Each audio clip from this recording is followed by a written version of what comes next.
Hello students, next देखेंगे example number fifth. क्या कह रहा है, देखो। The cost of papering the walls of the wall room 12 metre long. आपको कॉस्ट ऑफ पेपरिंग निकालना है वॉल्स के चारों ओर जो है आपको कॉस्ट निकालनी है, पेपर मतलब बाउंड करने की। रूम का जो लेंथ दे रखा है वो 12 मीटर लॉन्ग दे रखा है एट द रेट ऑफ, इस रेट के हिसाब से अगर रेट चले तो उसका कॉस्ट ये आएगा। ठीक है सर, आगे सुनो।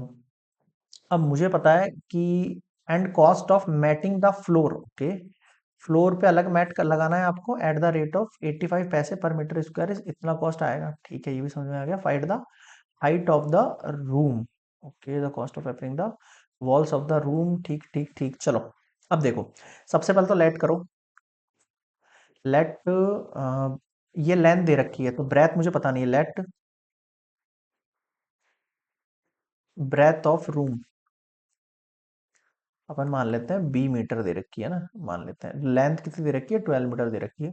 सबसे पहले तो आप निकालो एरिया ऑफ फोर वॉल्स निकालो। Cost of papering the walls, केवल वॉल्स की बात हो रही तो कितनी वॉल है इसके रूम के अंदर सर? फोर वॉल्स हैं। कितनी वॉल्स हैं? फोर वॉल्स हैं। तो आपको क्या पता है?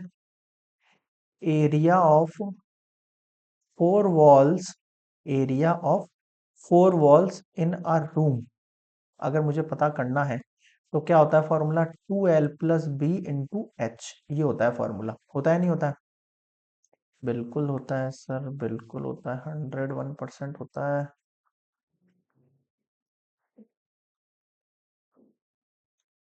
ठीक है, अब आगे सुनो मेरी बात। एरिया ऑफ फोर वॉल्स का निकल गया, ये निकल के आ गया हमारे पास। ठीक है, अब आपको ब्रेथ ऑफ रूम मैंने मान ली 20 मीटर एंड लेंथ हाइट भी मान लेता हूँ। हाइट ऑफ रूम जो है वो भी अपन कितनी मान लेते हैं? H मान लेते हैं। ठीक है, अब सुनना।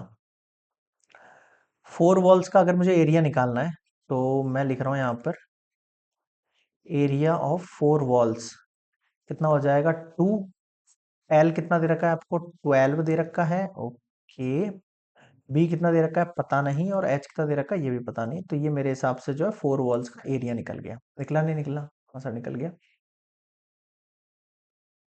Walls of the room 12 metre long at the rate of, इस रेट के हिसाब से वो उसकी कॉस्टिंग कर रहा है, और टोटल एरिया ये निकल के आ रहा है। यहां तक समझ में आ गया? ठीक है सर, अब मेरी बात सुनना। मैं ये कहना चाह रहा हूँ कि इसके अंदर जो है अलग अलग आपको जो है रेट दे रखी है। देखो, cost of matting the floor, floor के लिए इसने अलग कॉस्ट दे रखी है आपको, और फोर वॉल्स के लिए अलग दे रखी है। दोनों के लिए डिफरेंट दे रखी है। दे रखी है, नहीं दे रखी है? बिल्कुल दे रखी है सर। अब आप मुझे बताओ, अगर मुझे टोटल कॉस्ट निकालनी है फोर वॉल्स की, क्या कह रहा हूं मैं? अगर मुझे total cost of papering four walls निकालनी हो तो मैं क्या करूंगा सर? मैं इसके एरिया जो है उसको मल्टीप्लाई कर दूंगा 1 मीटर स्क्वायर कॉस्ट से। ठीक है सर, अब देखो टोटल कॉस्ट हमें पहले से गिवन है 340.20, और एरिया की जगह मुझे यही लिखना पड़ेगा 212+B × H। और 1 मीटर का कॉस्ट कितना दे रखा है आपको? देख लो, 1 मीटर का कॉस्ट दे रखा है आपको 1.35। यहां तक मेरे हिसाब से समझ में आ गया होगा आपका अच्छे से। ठीक है, आगे बढ़ सकता हूँ? बिल्कुल सर। अब मैं इसको अगर नीचे लेके आ जाऊं, 340.20 डिवाइड बाय 1.35, तो आपके पास 212+B × H बचेगा यहाँ पे। ठीक है सर, ये पॉइंट से पॉइंट कैंसिल हो जाएगा। पॉइंट के इसके दो जीरो है जो नीचे 100 आएंगे, इसके भी ऊपर 100 जाएंगे, 100 से 100 कैंसिल हो जाएंगे। ठीक है सर, इस वाली इक्वेशन को आगे अपन नेक्स्ट वाली स्लाइड पे फॉलो करते हैं ना। यहाँ तक एक बार पॉज कर कॉपी कर लेना। देखो नेक्स्ट क्या हुआ यहाँ पर। यहाँ इमेजिन करो 340/20, और ये 135 था। हाँ 135। यहाँ पर मैं नीचे 2 को भी लेके आ जा रहा हूँ, इस 2 को भी नीचे लिया। कितना बचा? 12+B, और ये H। ठीक है भाई, अब देखो इससे कट हो सकता है, 5 से हो सकता है ये। एक बार 5 6 30। ठीक है, 4 0 5 8 40, फिर 0 5 4 20, और ये देखो ये कैसे कट होगा? 5 2 10, 5 7 35। तो आपके पास फाइनली क्या बच गया है यहाँ पे? 6804 divide by 27 × 2 equals to 12+B और 12 + b और ये h। बताओ समझ में आया क्या यहाँ तक? बिल्कुल सर, बिल्कुल बिल्कुल सर, बिल्कुल। ये आ गया मेरे यहाँ तक समझ में। ठीक है। अब ये और चाहो तो कट हो जाएगा, ये 2 से भी कट हो सकता है। 2 3 ज़ा 6, 2 4 ज़ा 8, 0 2 2 ज़ा 4। क्या बच गया? 3402। 2 3 ज़ा 6, 2 4 ज़ा 8 और 2 2 ज़ा 4। 27 = 12 + b इंटू में h। ठीक है सर, ये अपनी फर्स्ट इक्वेशन हो गई। इसके आगे अपन इसको सॉल्व नहीं कर सकते है ना। 12h हो जाएगा, bh हो जाएगा, लेकिन आगे पॉइंट्स में सॉल्व नहीं होगा। अब आगे सुनो, सेकंड केस ये बोल रहा है cost of matting the floor at the, इस रेट के हिसाब से कॉस्ट है। अब आप मुझे बताओ, अगर मैं आपसे कहूं total cost of matting the floor, अगर मुझे फ्लोर के टोटल कॉस्ट पता करना हो तो फ्लोर का एरिया, एरिया ऑफ फ्लोर को मल्टीप्लाई करना पड़ेगा 1 मीटर स्क्वायर कॉस्ट से। अब टोटल जो फ्लोर का कॉस्ट है वो दे दिया आपको, देखो 91.80। और एरिया ऑफ फ्लोर क्या होता है सर? लेंथ इंटू ब्रेथ होता है। और 1 मीटर की कॉस्ट कितनी दे रखी है? 80 पैसे दे रखी है। अगर रुपीज में कन्वर्ट करूं तो 0.85 बोलना चाहिए मुझे, इसको बिल्कुल बोलना चाहिए सर। आगे सुनो, तो मैं यहाँ पर क्या बोलूंगा? 91.80 डिवाइड बाय 0.85 को उठा के इधर लिया है मैं। और ये देखो लेंथ मुझे अभी भी 12 दे रखी, तो ब्रेथ जो है वो मुझे इतनी दे रखी है, अपन ने लेट कर ली थी b। यहाँ तक बताओ समझ में आया क्या? हाँ सर आ गया। नेक्स्ट स्लाइड पे सॉल्व करूँ। यहाँ पर पॉइंट से पॉइंट सॉल्व हो जाएंगे, कट जाएंगे। इसका भी पॉइंट के 2 0 नीचे, इसके भी 2 0 ऊपर, 0 0 कैंसल आउट।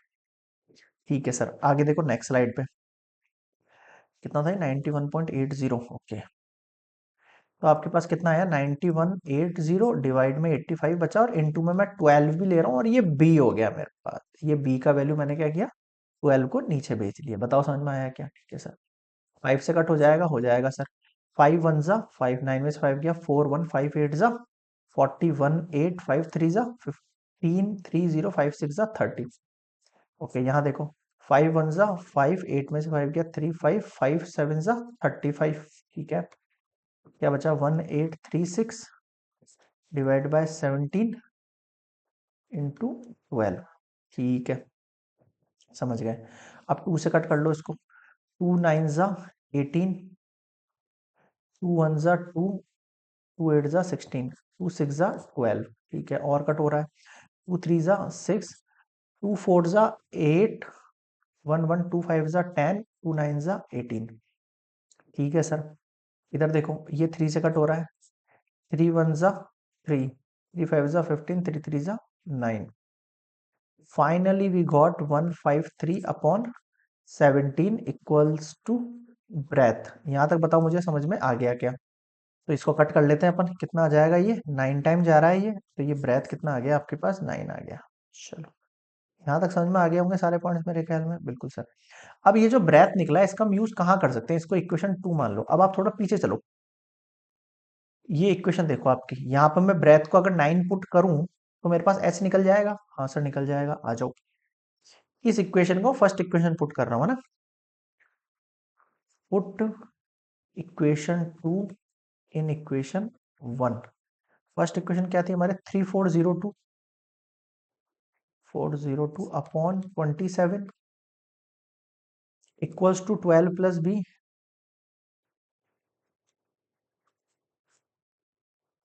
Into H. ये था। ठीक है, बी की वैल्यू देखो कितनी निकली? 9। पुट करो इसमें 3402 अपॉन, यहाँ पे अगर मैं 9 पुट करता हूँ ऐसा होगा। ये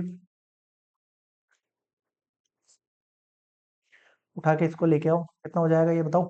12 है 8 20 और 21, और ये इक्वल्स टू हो गया एच। अब बताओ यहाँ तक समझ में आ गया को मेरे ख्याल में अच्छे से? बिल्कुल सर आ गया। अब क्या करना है आपको? सीधे इसको क्या करना है? कट कर देना है। कैसे कट करेंगे देखो, सीधे हम यहाँ पे डिवाइड कर सकते हैं, या फिर आप इन दोनों को मल्टीप्लाई करके भी डिवाइड कर सकते हो।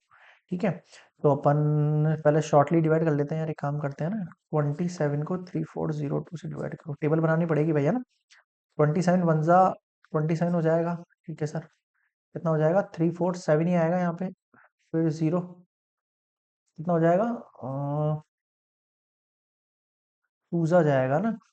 थ्री सेवन जा 21, 3 2 जा 6, 7 8 बड़ा हो जाएगा। ठीक है, 54 टाइम जाएगा। 10 में से 4 गया 6, 6 में से 5 गया 1 और 2। कितनी बार जाएगा देखो ये चल जाएगा सर 30, 3 5 जा 15, 150, 150 6 टाइम देना। 6 7 जा 42, 6 2 जा 12, 13 14 15 16, सही है 6 टाइम।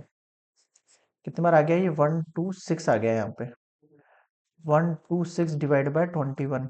और देखो अभी कितनी बार जाएगा आपको साफ दिख रहा है, 6 टाइम जा रहा है। 6 1 जा 6, 6 2 जा 12, 21 6 टाइम चला गया ये। ठीक है, ये मैं हटा देता हूँ यहाँ से।